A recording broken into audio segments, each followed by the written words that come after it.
Hola a todos, muy buenos días, bienvenidos. Les habla José Luis Cárpatos y esta es la tradicional crónica con las 4 claves de la semana que ahora termina.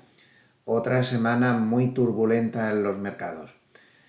Empezamos a grabar hoy sábado 21 de mayo del 2022 a las 8:21 de la mañana. Como ven, hoy un poquito más pronto o bastante más pronto de lo normal, pero es que a las 6:30 de la mañana me he encontrado con que mi adorada niña del piso de arriba pues ha empezado a dar patadas en el techo a las 6:30 de la mañana con la pasividad de sus queridísimos padres. Y luego decimos que los españoles no tenemos respeto. Bueno, son alemanes, ¿eh? En fin, aún me duele la mano de los golpes que les he dado en la pared, es que ya está bien. Y bueno, pues el sistema universal de decir estoy hasta las narices de vosotros ha funcionado una vez más, pero claro, ya me han desvelado y pues nada, me he levantado antes de lo normal y he abierto toda la casa, que se fuera el calor este espantoso que está haciendo, que esta mañana parece que ha refrescado un poco, aunque creo que luego va a subir una barbaridad otra vez la temperatura.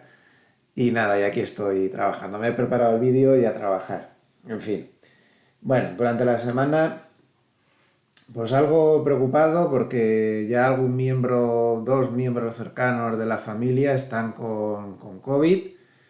El COVID está otra vez en todo lo alto. Ese proceso de gripalización que quieren los gobiernos y que nos olvidemos del tema, pues no sé yo hasta qué punto, porque no es una gripe, ni es una gripe ni es un resfriado fuerte, es lo que es, el COVID es lo que es. Uno de estos familiares que lo tiene está bastante fastidiada, bastante.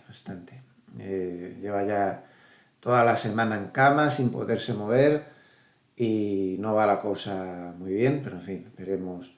Sin embargo, la otra persona pues lo está llevando con síntomas muy leves. Es lo que tiene el maldito bicho este, que a cada uno pues le da de una manera, pero la verdad es que yo creo, como no sean estadísticas ya ni nada, pero me da la sensación que estamos peor que nunca con el COVID, ¿eh?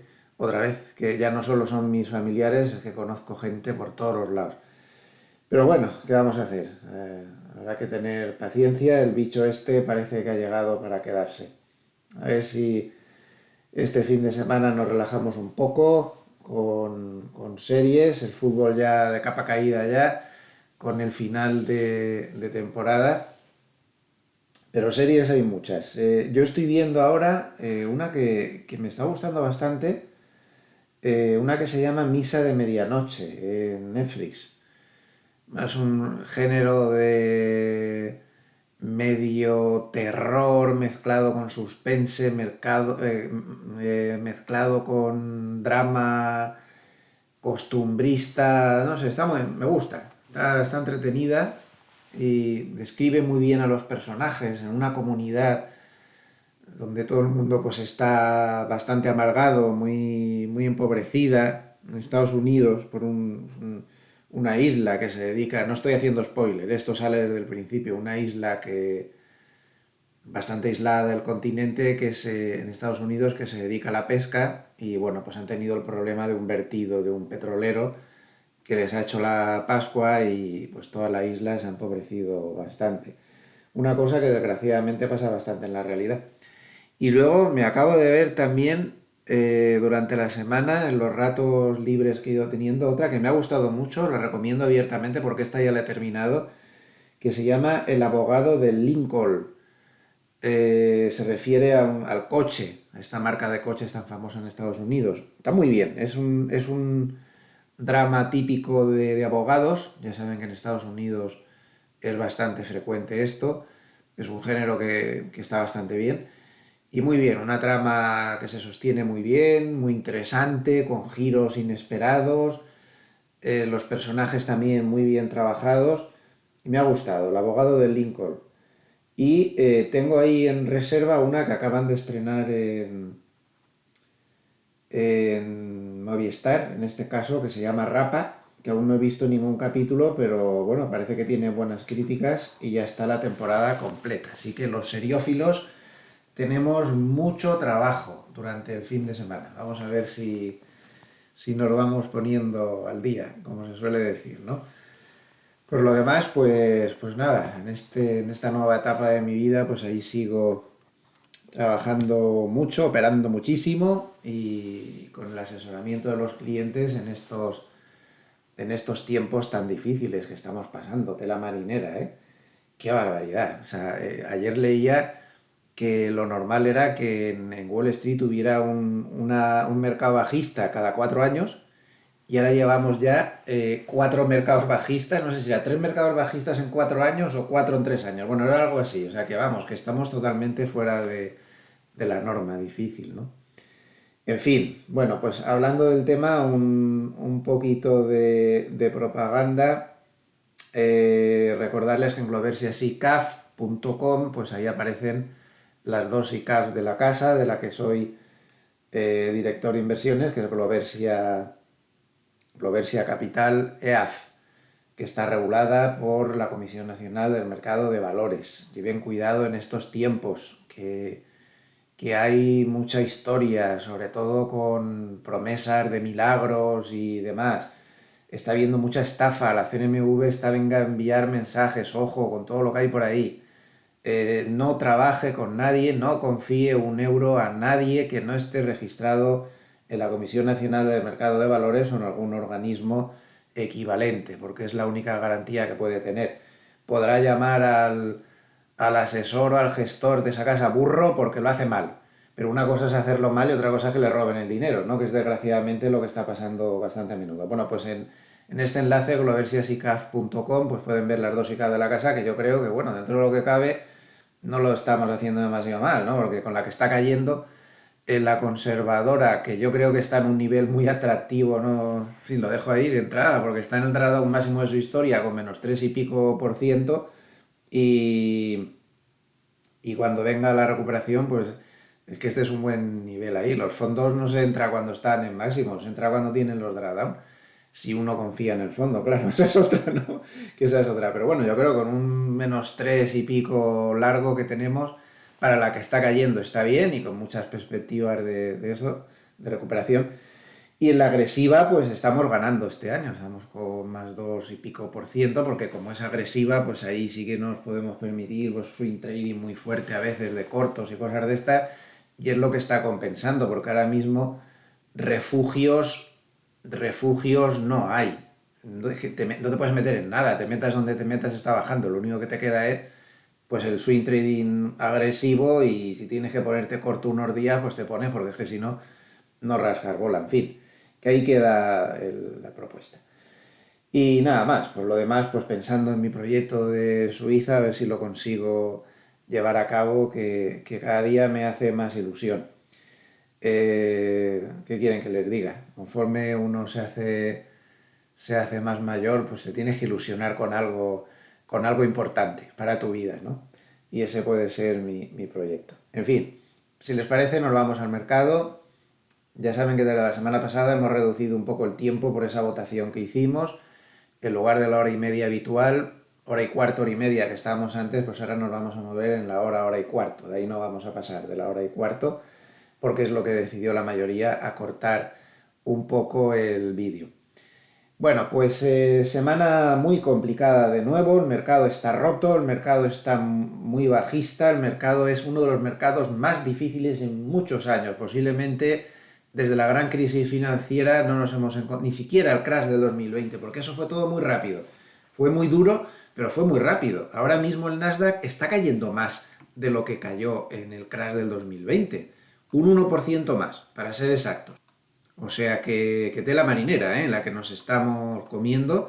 Fíjense, esta fue la caída del Nasdaq en el crash. Que parece, en aquel momento parecía terrible, pero está empequeñecida completamente viendo lo que está pasando ahora. Al final, en el crash del COVID, que fue muy rápido y se revertió muy deprisa, cayó el Nasdaq un -35 el futuro, y ahora mismo pues está cayendo no, estaba yo equivocado. ¿Cayó más? No, no puede ser esto. ¿Cayó? Uy, este es el Eurostoxx, perdón.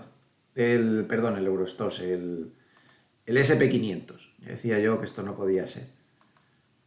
Vamos a verlo bien aquí. El Nasdaq. Este sí, fíjense cómo se ve como empequeñecido, ¿verdad? El Nasdaq cayó un 32 y ahora se está dando un batacazo del el mínimo de ayer, a ver si lo consigo cuadrar. Bueno, pues un poquito menos. Dicho que ha caído más, no, ha caído igual, 32, pero claro, lo está haciendo mucho más lento y más demoledor. Hace más daño esto. Aquí todo el mundo se quedó mirando con la boca abierta y cuando se dieron cuenta estaba otra vez rebotando. Pero aquí es que estamos cayendo desde noviembre del 2021. Y claro, si te vas, por ejemplo, también a este fondo, que no deja de ser un poco pues el paradigma del riesgo y que se usa mucho pues para eso, ¿no? Para medir con el máximo riesgo posible el ARC, este Innovation. Fíjense qué diferencia. ¿Qué diferencia? El ARC en el crash del 2020 se cae un 44, que es muchísimo y es demoledor, pero es que ahora se ha caído un 76. 76. Hay que reflexionar sobre estas cosas, ¿eh? Sobre quien promete milagros y sobre quien te dice que ha descubierto la sopa de ajo. Cuidado. La sopa de ajo es un plato muy bueno, pero ¿vale? O vamos a poner otro ejemplo, quien te dice que ha descubierto la piedra filosofal, y que te promete que se va a sacar, al final, ¿qué prefiere uno? ¿Prefieres esto? ¿Tener estas revalorizaciones alucinantes para luego perderlas todas al año siguiente? O sea, ¿ustedes saben lo que es chuparse un drawdown del 77%?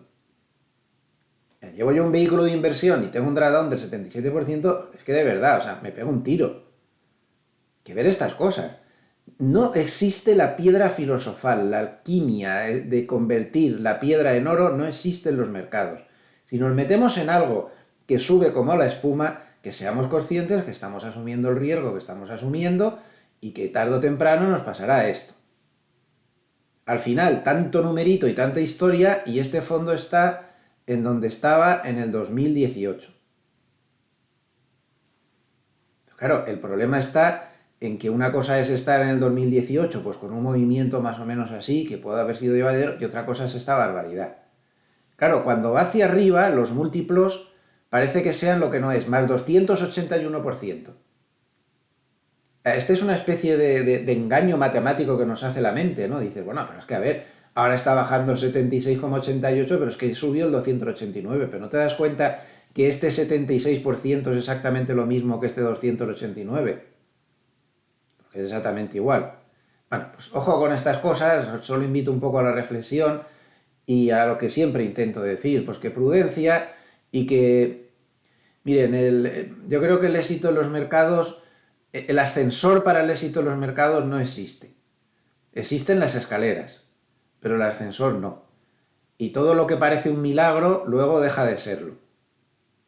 Y ahí lo dejo estar, porque habría otros activos sobre los que habría que reflexionar bastante. Bueno, al final de la semana muy dura, Dow Jones menos 2,9% en la semana y 8 semanas consecutivas de bajadas. Menos 2,9% en la semana y 8 semanas consecutivas de bajada. Esto no se veía, que el Dow Jones tuviera 8 semanas consecutivas de bajada, desde el año 1932. Ahí lo dejo. Queridos escuchantes, ahí les dejo el mercado que nos estamos chupando. ¿Eh? Ayer por la noche me decía un amigo, ya bastante tarde, pues esto es desesperante, es que es verdad, o sea, menudo mercado que nos ha tocado vivir. Menudo mercado que nos ha tocado vivir. Por la ley del péndulo está claro que cuando salgamos de esta pesadilla nos vamos a tirar 6 o 7 años que vamos a estar tranquilísimos. Eso está claro, pero de momento hay que seguir pasando esto. Mayor número de semanas consecutivas de caídas del Dow Jones desde 1932. El Nasdaq lleva 7 semanas consecutivas a la baja, una menos que el Dow Jones, y no se veía desde el año 2001. Y el SP500 pues también lleva 7 semanas consecutivas a la baja y no se veía desde el 2001. Este es el mercado en el que estamos. Pero Pero, ojo, vamos a ver, a nivel de estrategia, para mí la estrategia semanal, insisto, esto no es una recomendación, no se puede hacer recomendaciones si no se está hablando a clientes de una entidad regulada, por lo tanto solo estoy dando mi opinión, mi posible idea de estrategia, no es una recomendación, por favor. Vamos a ver, materias primas yo sigo sin verlo claro. Materias primas han subido mucho, pero el decir me pongo en materias primas porque la inflación está alta, para mí ya no vale. Yo lo siento, pero no. No. Esto ha subido mucho y meterse aquí es peligroso. Entonces, para mí este mercado está para estar fuera. Segunda área, el área inmobiliaria yo no me metería tampoco. Ahí ha dado muchos sustos, eso está muy sobrecalentado y tampoco me metería. Tercera área, bonos. A mí me parece que hay que estar con el ojo echado a los bonos. Los bonos han bajado mucho, ya saben que llegamos a publicar una posible estrategia cuando la Reserva Federal hubiera subido los tipos de interés a la zona 1,75-2, aún estamos lejos de eso, pero los bonos los bonos están para pensar en dónde vamos a comprar tarde o temprano, porque esto va a dar una ocasión muy buena. Los bonos han bajado mucho e históricamente siempre, en el 100% de los casos, los bonos ha llegado un momento donde ya han descontado con acierto todo el ciclo de subidas que iba a haber y entonces se dan la vuelta y suben una barbaridad. De momento y a corto plazo tenemos una formación clara de intento de formar suelo. Es una formación muy clara que se está desarrollando lentamente. Parece una especie de sopera. Aún es pronto para decir que esto es una sopera porque lleva mes y medio, pero es una formación de ese tipo. O sea que, ojo, si se rompiera, por ejemplo, la zona superior de la sopera, podríamos fijarnos en la media de 50 que está en 120,84. No sé en qué momento, pero los bonos van a dar una gran ocasión. Toda esta barbaridad que han hecho, aquí se va a poder ganar mucho dinero, tarde o temprano. Lo tengo muy claro, ¿eh? Yo, lo tengo muy claro, yo, insisto, esto no es una recomendación. Esa para mí sería la estrategia. Estar atentos y empezar a ver gráficos. Y en bolsa, bueno, en oro, yo pasaría del oro. El oro es que yo no le veo futuro a esto, es que yo la verdad no me puede decepcionar un producto más que lo que me ha decepcionado este. Esto es para morirse, qué aburrimiento de verdad con el oro. Y bueno, si ya no ha subido como tenía que subir con todo lo que ha caído, pues ya que quieren que les diga. De momento está luchando otra vez contra la media de 200.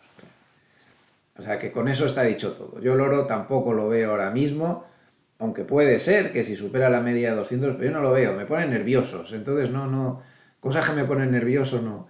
Y en bolsa, vamos a desarrollar esto un poco más y entramos ya en materia. Ya saben que las 4 claves de la semana ya desde hace tiempo las mezclo, pero que son siempre macro, la 1, 2, mercado interior, fontanería de mercado, siempre tan importantísima. Recuerden que en fontanería de mercado ayer hubo vencimiento de derivados. Eso es fundamental. No fue un vencimiento tremendo, pero hubo vencimiento. Y ya a partir del lunes, pues estamos fuera de la zona de turbulencias del vencimiento. Bueno, pues la 2 es fontanería de mercado, siempre tan importante.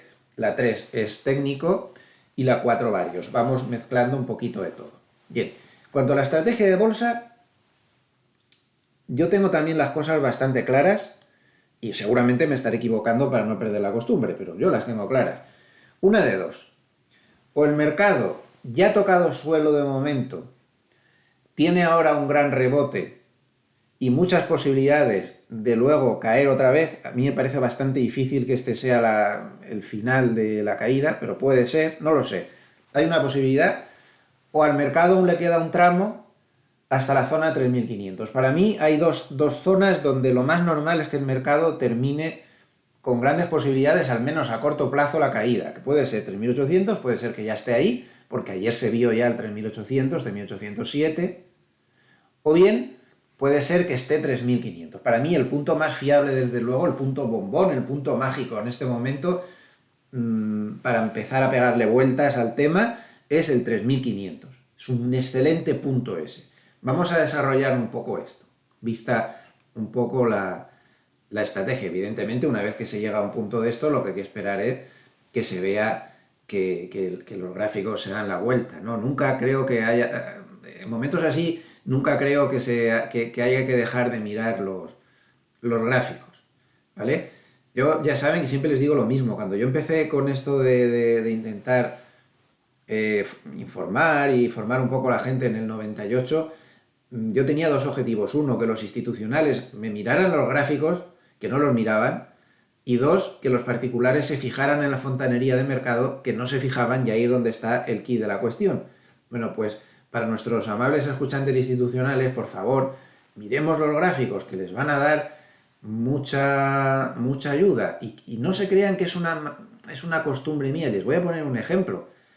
¿Por qué el mercado se paró? O sea, ¿por qué ayer lo comenté en muchos vídeos durante la semana y en algún Twitter que puse algún tweet que puse en mi Twitter, en @carpatos, también lo comenté ayer por la noche. Ayer el mercado, la vuelta que tuvo prodigiosa, porque ayer tuvo una vuelta al mercado muy bonita. El SP500 primero subió el 1,5, luego perdió el 2 y luego se recuperó y se quedó a la par. El movimiento fue brutal. ¿Por qué se dio esa vuelta? Pues yo ya saben que siempre decía, pues porque ha llegado al 3.800, retroceso de Fibonacci del 38,2% de todo el tramo de subida anterior. Y ese es un nivel donde el institucional se está fijando. Y por eso se ha parado ahí.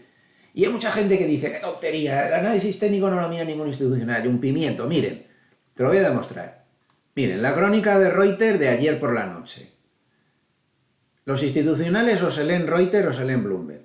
Y no se leen mucho más.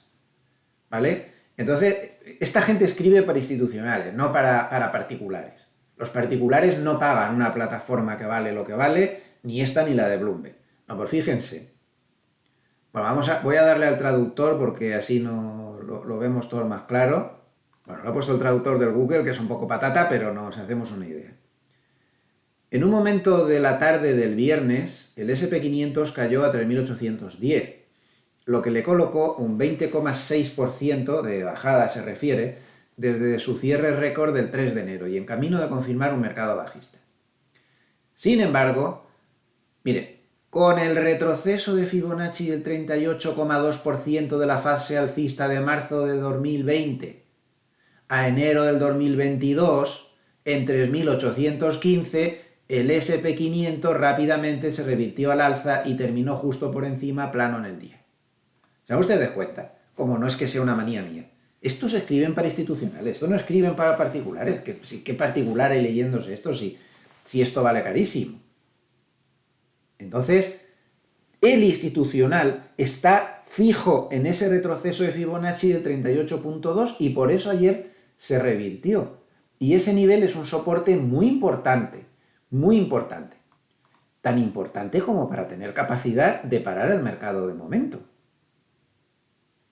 Yo no tengo la bola de cristal, no sé si es este o si es el siguiente, pero sí tengo por análisis, no sé cómo decirlo, la sensación de que o se para aquí o se para en el siguiente. ¿Cuál es el siguiente si no se para aquí?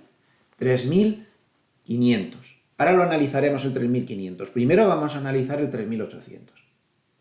Ahí tenemos mucho soporte. El mercado está muy sobrevendido. Todos los indicadores de sentimiento contrario están extremos. Y fíjense lo que apareció ayer por la noche. Hay mucha gente que habrá oído hablar de Tom Mark, un analista técnico que creó un sistema propio con una serie de ondas. Él calcula unos ciclos de 13 ondas y demás. Pero Tom Mark es muy desconocido para los particulares. Tom Mark, además de ser analista técnico, está trabajando con hedge fund, ha asesorado varios hedge funds, como por ejemplo los de Paul Tudor Jones, los de Stephen Cohen. Este hombre es una leyenda entre los institucionales. Entonces, sus análisis, que son poco conocidos por el particular, son muy poco conocidos, en cambio por los institucionales son casi como una religión. De hecho, en plataformas muy caras como la de Bloomberg, por ejemplo, pues tienen un añadido que tú te suscribes y tienes todos los análisis de Tom Mark en tiempo real. porque es seguidísimo por los institucionales. Entonces, cuando él dice algo, todo el mundo, o sea, mueve mercado, francamente mueve mercado. Yo ya no sé si es que su análisis funciona, a veces falla también, ¿eh? O simplemente es la profecía que se cumple a sí misma. Como tantos institucionales siguen este análisis, pues luego al final acaba por funcionar. Bueno, pues ojo, ¿eh? Miren lo que dijo ayer Tom DeMark. Dice que a corto plazo cree que el mercado ha tocado suelo en ese retroceso de Fibonacci del 38,2%, aunque él no habla de retrocesos de... Bueno, sí que habla. Él siempre habla de eso también. En esta zona, y cree que ahora lo más normal es que a corto plazo, ojo, a corto plazo, no a largo plazo, haya un rebote hasta 4,453, con un 16% de subida. Eso es totalmente posible. Aparte que, como lo ha dicho Tom DeMark, pues los institucionales lo van a creer a pie juntillas. Eso no es ninguna tontería, porque cuando llegó el gran rebote de marzo, si contamos desde el mínimo, rebotó un 13. ¿Por qué no va a rebotar ahora un 16? Lo puede hacer perfectamente, y seguir estando en un mercado bajista. De hecho, aquí lo hizo y seguimos en un mercado bajista. 4.453, no sé yo. 4.453, si se fijan, es la media de 200. Exactamente. Como ven, los institucionales trabajan con 3 o 4 conceptos básicos nada más, que son los que les pretendo poner aquí. Media de 200, retrocesos de Fibonacci, ese tipo de cosas. Bueno, pues él cree que puede llegar hasta aquí, como poder llegar puede llegar, pero tiene tela marinera lo que tiene aquí antes, en 4.300. Entonces, como ven, ya hay gente que está diciendo que este 3.800 podría haber sido el final, o más o menos el entorno del 3.800. Pero es que hay otro con mayor peso aún que Tom DeMark. Si el mercado sigue mucho a lo que dice Tom DeMark, ni les cuento a lo que dice Hartnett. Momento que este no es. Este sí, ni les cuento lo que dice Hartnett. Y miren lo que ha pasado con el indicador Bull and Bear de Hartnett. Otro indicador extremadamente seguido por los institucionales, porque como nunca se ha equivocado en la historia, desde que existe el indicador, pues ojo, porque ayer dio señal de compra, ahora sí, la primera vez desde el crash del 2020 ya clara, porque llevaba unos días que estaba entre 2, 2,1, 2, 2,1, no se terminaba de internar en la zona de señal de compra, pero en este momento ha dado señal de compra. Ahí la tenemos, con más 1,5 cuando es señal de compra por debajo de 2. Les está dando señal de compra. Aquí tienen un histórico. La última señal de compra la dio en el crash del 2020. Y bueno, pues ahí tienen otras veces en las que la ha dado. Normalmente el track record que tiene es muy bueno. Claro, lo que pasa es que es un indicador de medio plazo y lo que no se puede saber es si aún le queda algo más de recorrido a la baja o no. A veces le puede quedar algo más, pero desde luego va a ser muy difícil que a medio plazo, a unas semanas vistas, no empiece esto a espabilarse. O sea que, como ven, podría ser que esa zona de 3.800 de momento parara al mercado dada su importancia. Ya les hemos dado algunos argumentos que podrían apoyar esta hipótesis. Otro argumento, pues el hecho de que el SP500, por primera vez en muchos años, se está moviendo claramente por debajo de la media de 10 años. El PER, me refiero. El PER del SP500 se está moviendo claramente por debajo de la media. Ya saben que el PER es un ratio muy básico, que son por los beneficios partido por... o sea, es una relación entre los beneficios y la cotización del valor, su capitalización bursátil y demás. Y lo que te dice es, pues, cuántos años tendrías que esperar, ¿no?, para recuperar la inversión en base a sus beneficios. El caso es que ha bajado a 17, desde el veintitantos en el cual llegó a estar. Es decir, ha habido una buena corrección. De hecho, ha habido una carnicería auténtica por el camino. Una carnicería auténtica. Bien, vamos a ver la hipótesis del 3500. Vamos a ver algunos indicadores. Si no es 3800, pues sería 3500. Para mí es un punto mucho más cómodo ese 3500. Primera cosa que quiero que vean. Esto es un gráfico de Ethins, que es un analista francés. Esta es la exposición de los gestores de fondos e institucionales, no los hedge funds, que es lo que mira todo el mundo de la encuesta que se publica, de la encuesta no, del dato que se publica cada viernes por la noche de las posiciones que tienen las grandes manos fuertes en los diferentes futuros. Siempre se publica el dato de los hedge funds, pero a mí me parece bastante más relevante porque los hedge funds es una parte del mercado muy especulativa y que no te puedes fiar mucho de ellos, pero se mueven muy rápido y cambian de dirección muy rápida. Pero fíjense la exposición que tienen ahora los gestores de fondos e institucionales al futuro del S&P 500. Pues es una de las menores de la historia. Eso, por ley de sentimiento contrario, es muy favorable. Si en lugar de mirar ese parámetro miramos, que es que estaba buscando el gráfico, pero se me ha olvidado guardármelo en la carpetita que me hago con los gráficos del vídeo. Bueno, da igual, se lo digo de palabra. Si miramos el gráfico de la exposición que tiene la Asociación Nacional de Administradores de Dinero, NAAIM, ya saben que esa es un gráfico que publico muy a menudo, pues esa exposición es una de las menores de la historia también. Por ley de sentimiento contrario, muy favorable. Si miramos el nivel de cash de los grandes gestores, y es que esta semana se publicó la siempre interesante encuesta entre grandes gestores que publica Bank of America. Hay que tener en cuenta que estamos hablando de gestores que manejan 800.000 millones de dólares. O sea, que estos son los que parten el bacalao, lo tienen aquí. La encuesta la contestaron 288 gestores que manejan 872.000 millones de dólares. Casi 1 billón, con B, de dólares. Entonces, estos son los que parten el bacalao. Bueno, pues fíjense que el nivel de cash de esta gente está en máximos desde el año 2003. Ni en 2008, en plena crisis financiera, llegaron a tener tanto cash. No, 2003 no, 2001. Él lo tiene. Esto, por ley de sentimiento contrario, también es muy favorable a que el mercado esté cerca de tener grandes subidas.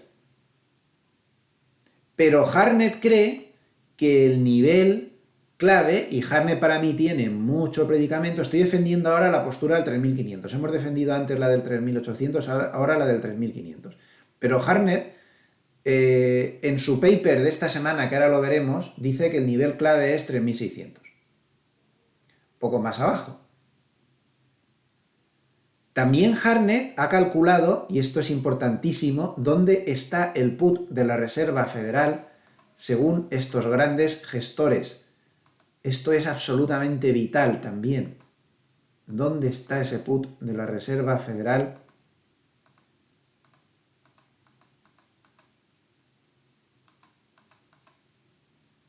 A ver si lo encuentro, porque hay tanta estadística aquí. Mírenlo, aquí está. En la encuesta les preguntan: ¿dónde cree usted, dónde piensa usted que está el put de la Reserva Federal? Y aquí tienen las respuestas. Entonces Hartnett lo que hace es hacer una ponderación en función de los que contestan y de las respuestas y saca un promedio. Entonces el consenso de los grandes gestores estaría en que el put de la Reserva Federal se encuentra en 3.529. Empezamos a oír ya, segunda vez que oímos el 3.500. Hartnett ha hablado de 3.600, está cerca, y ahora habla que el put de la Reserva Federal, según los grandes gestores, está en 3.529. Al final, estos manejan 1 billón de dólares. Luego, si se acerca ahí, como ellos creen que el put está ahí, pues van a reaccionar. Hay muchos que creen que está en 3.750. pero hay muchos más que creen que está en 3.500.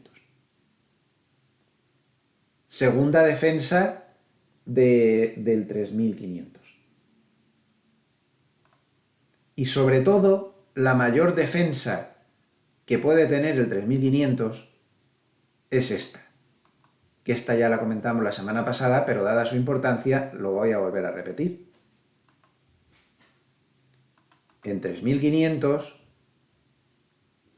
un poquito más abajo, 3.432, bueno, más o menos es lo mismo, está la media de 200 del gráfico semanal, un nivel que, salvo este rebasamiento puntual en 2020 que duró muy poco tiempo y que enseguida se revirtió, realmente no ha llegado a estar consistentemente por debajo de la media de 200 semanal desde el año 2010. ¿Creen ustedes que ese nivel va a ser fácil de batir? Pues no parece, ¿no? No lo parece, ¿eh? A mí no me lo parece. Pero es que hay otra cosa más importante. Ese nivel,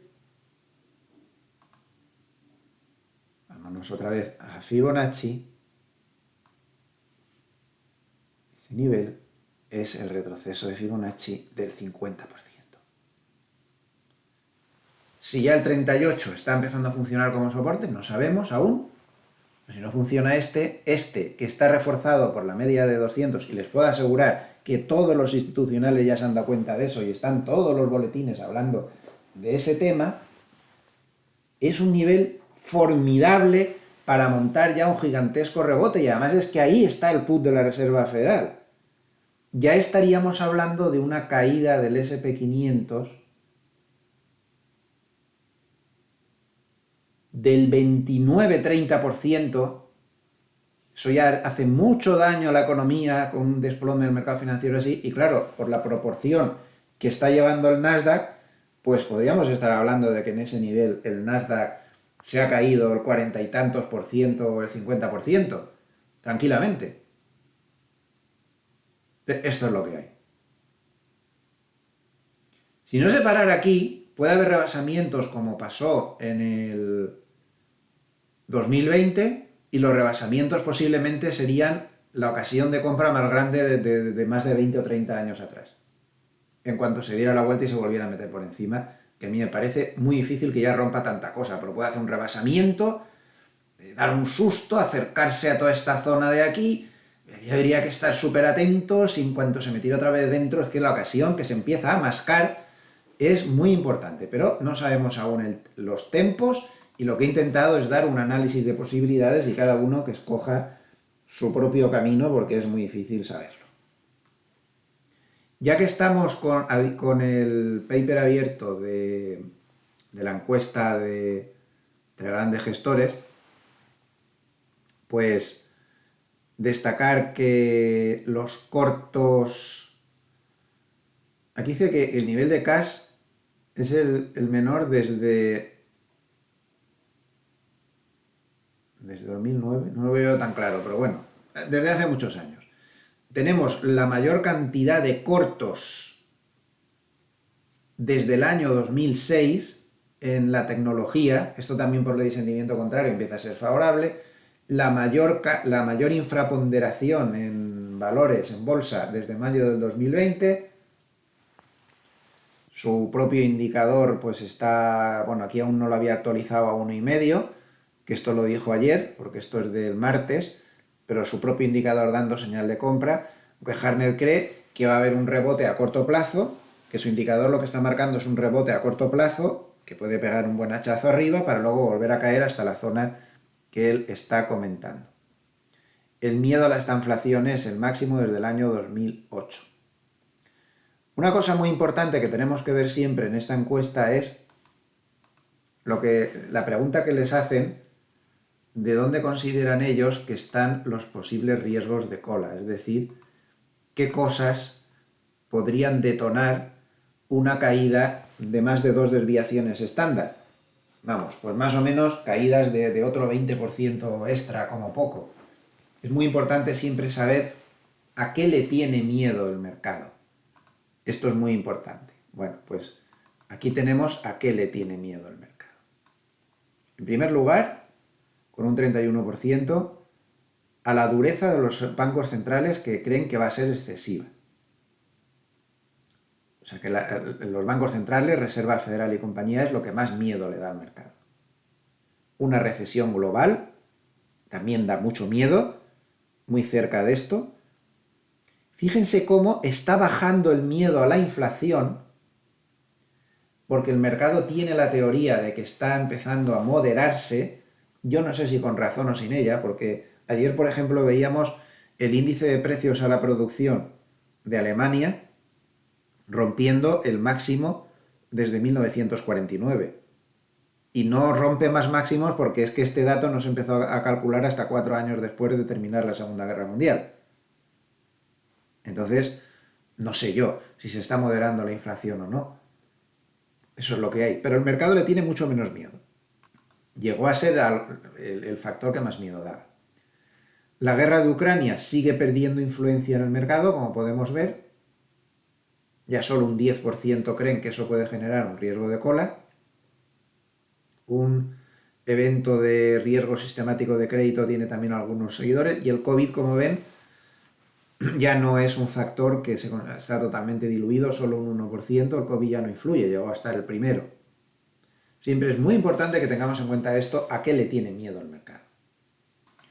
Otro factor que abunda en la teoría de sentimiento contrario, insisto, no sé si entre 1800 o entre 1500 o quizá con algo de rebasamiento un poco más abajo, pero tampoco ya mucho más, es el hecho de que los particulares ahora sí que por fin están empezando a ponerse nerviosos. Y esto se vio muy claro en este paper de Goldman, que lo publicó el jueves. Es el primer trabajo intenso que se ha hecho de lo que están haciendo los particulares. Están muy desmenuzados, se lo han currado mucho, es un trabajo muy bueno. Entonces, fíjense en los titulares. La actividad de compra de coles de valores individuales se ha rebajado en un 70% desde el nivel que había en la pandemia. Ya saben que eso era el disparate kamikaze de los particulares típico de los Robin Hood, comprar call bastante fuera de dinero y a plazo de una semana, con lo cual casi siempre perdían la prima. Pero bueno, era lo que les hacía ilusión, porque pensaban que todos los valores iban a subir el 20% cada semana. Bueno, pues esa actividad un poco loca ha bajado un 70%. Y la venta de... Vamos, y la actividad en el Nasdaq también se ha rebajado un 52%. Como vemos, los particulares ahora sí que están vendiendo. Creo que hay un gráfico, mire, que esto es muy importante. Dice, estimamos que los particulares han vendido el 26% de los 72.000 millones que habían acumulado desde enero del 2019 en valores del SP500. Y estimamos que los particulares han vendido el 52% de los 27.000 millones que habían acumulado desde enero del 2019. Como ven, ahora sí que están vendiendo porque estas ventas se han producido a partir de febrero, dice Goldman, que ahí se empezó a detectar que se daban la vuelta y ya no ha levantado cabeza el tema. Este gráfico es el más importante del paper. Voy a agrandarlo. En este gráfico vemos, agrandarlo un poquito más, no tanto no se puede. Así. Aquí lo que vemos es más clarito el Nasdaq y en azul más oscuro el SP500. Entonces, el dibujo lo pone aquí, la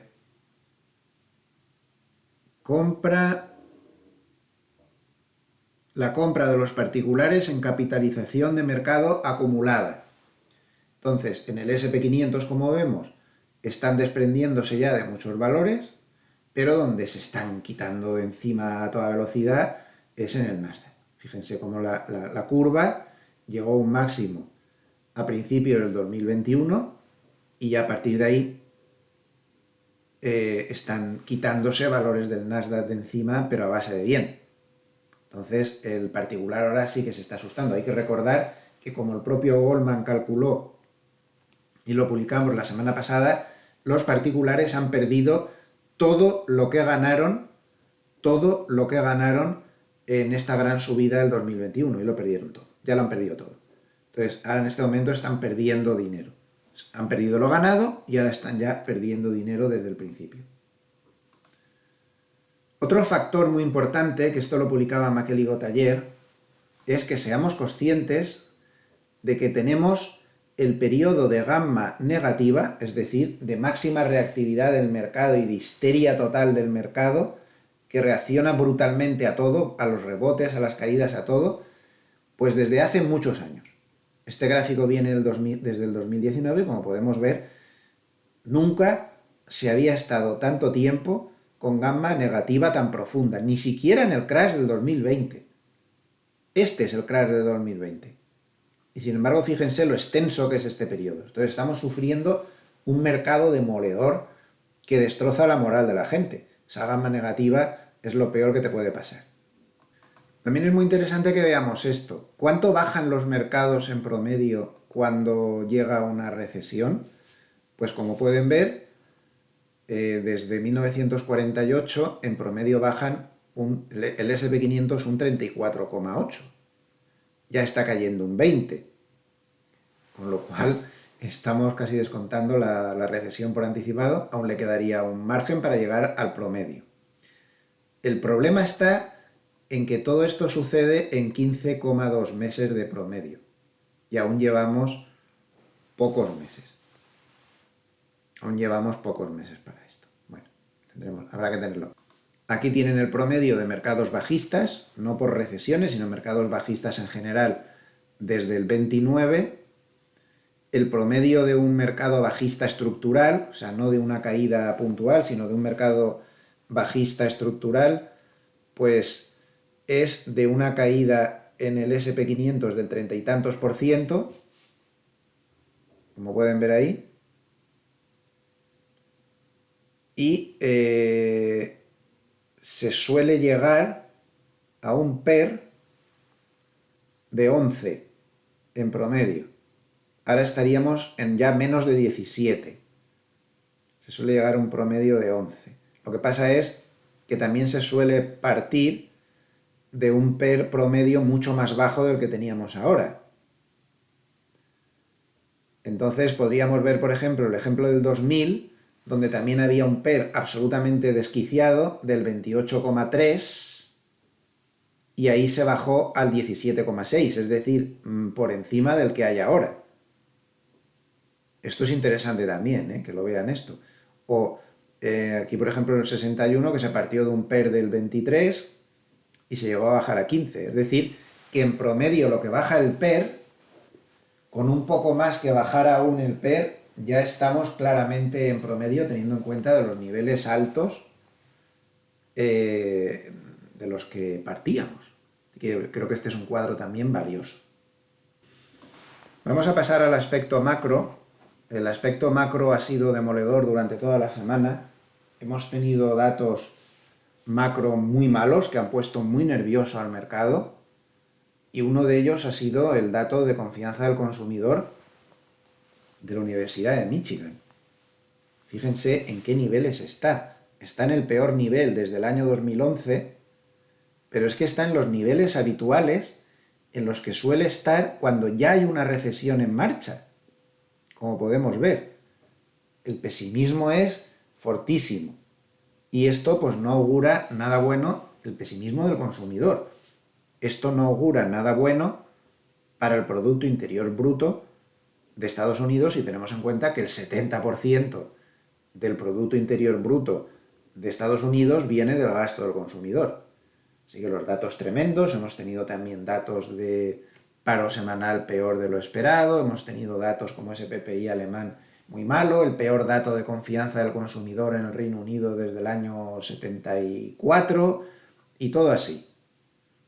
Entonces, el mercado está girando y eso está ayudando a los bonos en esa recuperación, está girando pensando que el crecimiento lo va a pasar muy mal. Y todo esto lo confirmó el propio Powell, y eso tampoco ayudó mucho al mercado precisamente las declaraciones que hizo, cuando afirmó que la lucha contra la inflación era lo más importante y que ellos iban a intentar que en esa lucha contra la inflación los daños sobre el crecimiento que eran inevitables llevaran solo a un aterrizaje suave, pero que no iba a ser fácil y por lo tanto no se podía descartar que el aterrizaje fuera duro.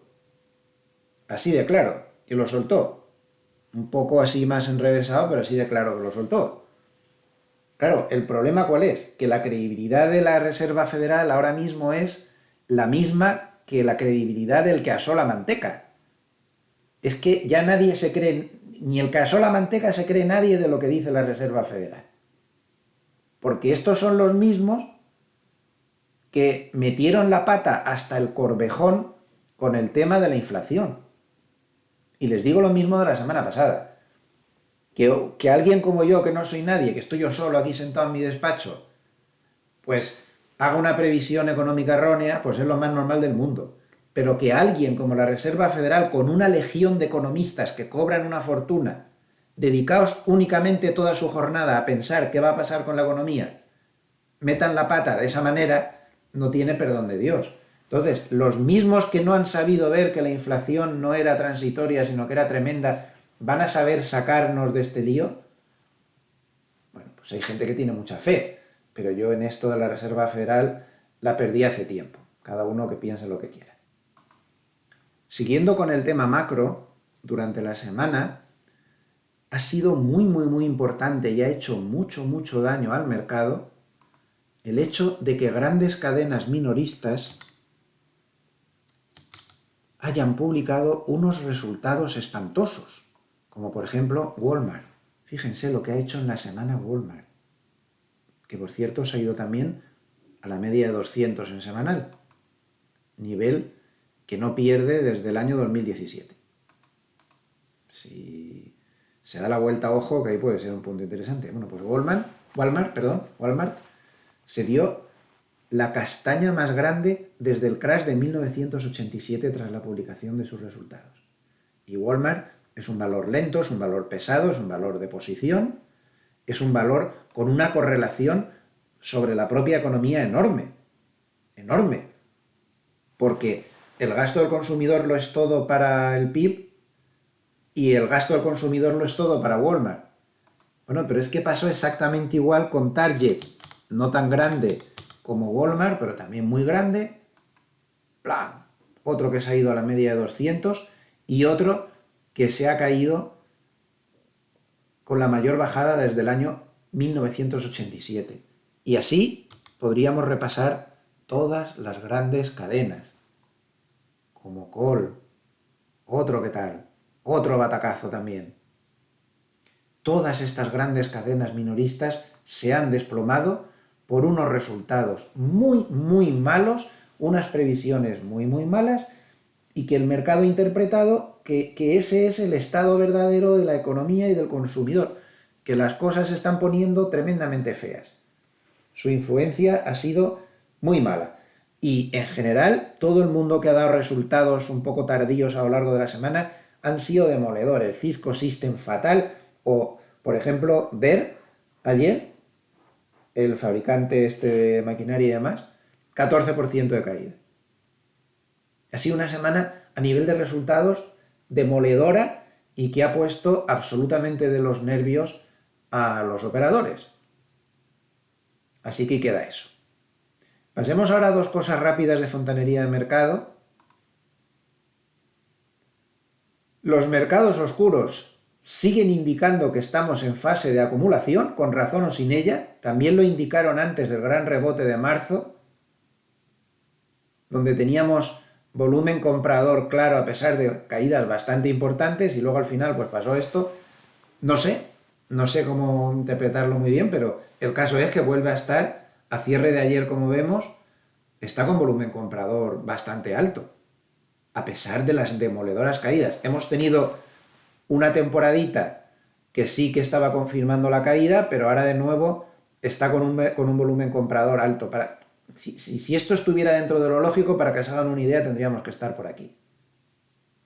Puede ser un proceso de acumulación un tanto irregular, no lo sé, pero desde luego no está cuadrando muy bien y está dando divergencia. Si nos vamos a GES, la exposición de la gama, está en puntos donde suele marcar también rebotes. Cada vez que llega ahí, esta zona de mínimos tan mínimos suelen ser la antesala también de rebotes. En fin, como ven, la fontanería del mercado está bastante inquieta. Si nos vamos al MOC, creía que me lo había abierto. Nos vamos al MOC. Ayer, durante todas las semanas, estuvo viendo que había muchas ventas, que el mercado estaba de los nervios. Por ejemplo, el martes, 1.200 a la venta, 721 a la compra. Miércoles, 1.200 a la venta otra vez, 726 a la compra.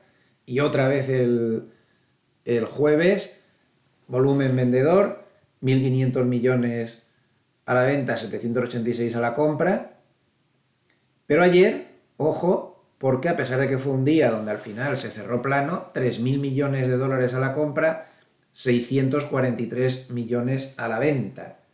No sé si ahí pudo tener que ver algo de distorsión por el vencimiento de derivados, no lo sé, pero ahí queda el dato. Como vemos, muy interesante esta parte de la fontanería del mercado y hay que seguirla de cerca. Bien, y vamos a terminar el análisis de hoy, como solemos hacer habitualmente, dándole un vistazo un poco más a fondo al paper de Harnett, que como ven titula 3600 es el nuevo caso alcista. Sus titulares siempre tienen mucha miga. Vamos a ver algunas cositas interesantes. Fíjense en esta cosa que destaca. Dice que el mercado de Arabia Saudita ha caído más del 10% en 10 días. Y esto es porque posiblemente los precios del petróleo estén tocando techo. Por eso digo que yo ya esto de las materias primas como que no me atrevería ya mucho, francamente. Sigue insistiendo en lo que dice siempre, tienen aquí, que la historia del 2022 es un shock de inflación, ya lo hemos visto, un shock de tipos de interés, ya lo hemos visto, y un shock de recesión, que es lo que el mercado está empezando a descontar en los últimos días de caídas tan fuertes. La historia más importante de los años 2020 pues es el cambio de régimen hacia una mayor inflación, unos mayores tipos, una mayor volatilidad y una valoración más baja de los activos.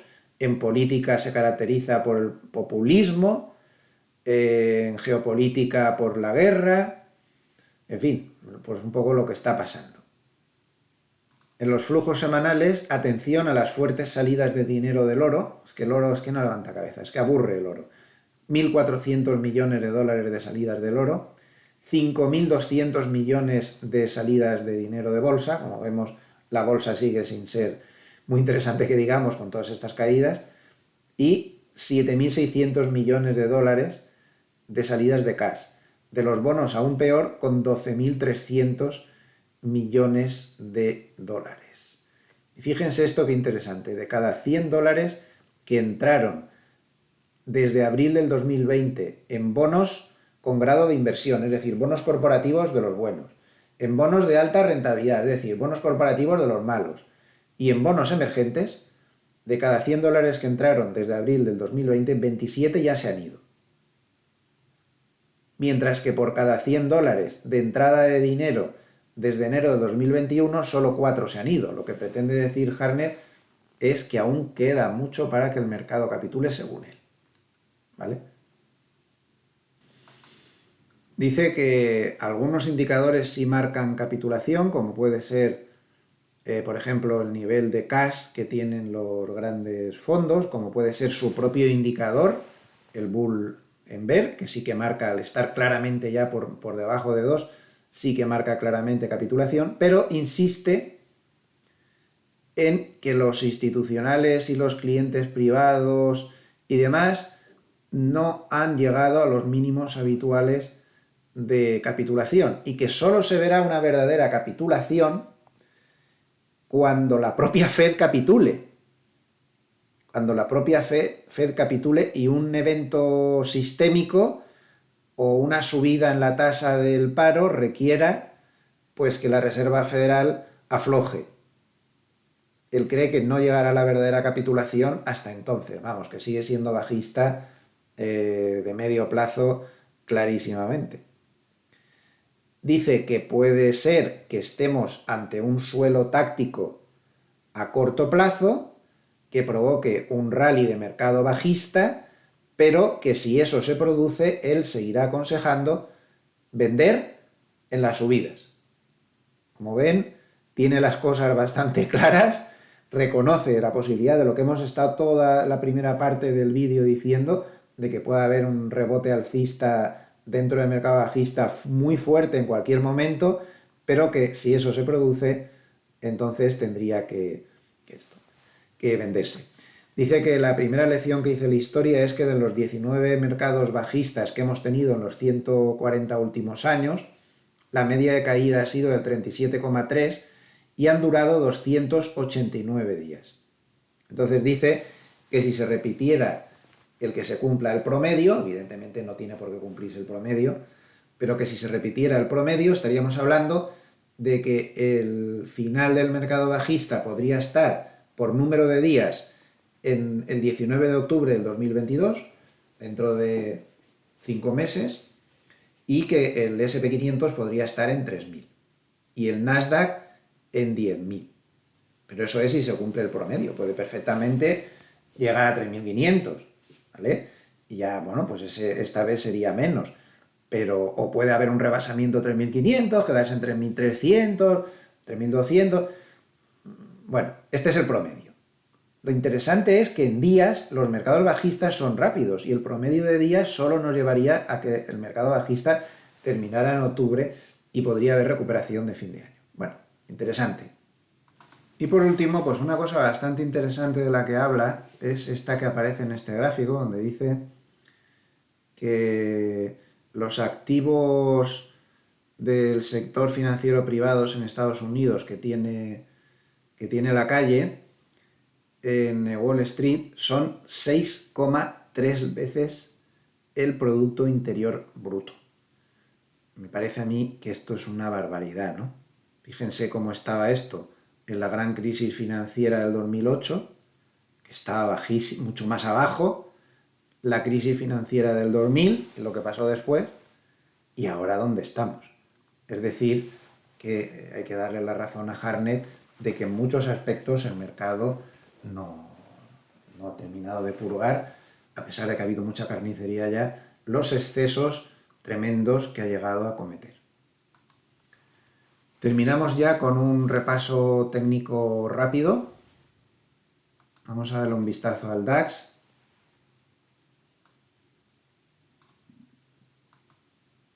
Vamos a dejarlos en gráficos de semanas, porque hace tiempo que no lo vemos en gráficos de semanas, todos, y así nos hacemos una idea. Fíjense cómo el DAX ha vuelto a acercarse en la semana anterior a la media de 200 en semanal, un nivel que siempre le está parando desde el crash. Su tendencia es evidentemente bajista y está intentando ahí un cierto rebote en tierra de nadie, pero con tendencia bajista y con esa media de 200 en semanal bastante importante. Si nos vamos al Eurostoxx, vemos que el gráfico es mejor, se apoyó bien en marzo en la media de 200, ahora está luchando contra la media de 50, y si echamos los retrocesos de Fibonacci,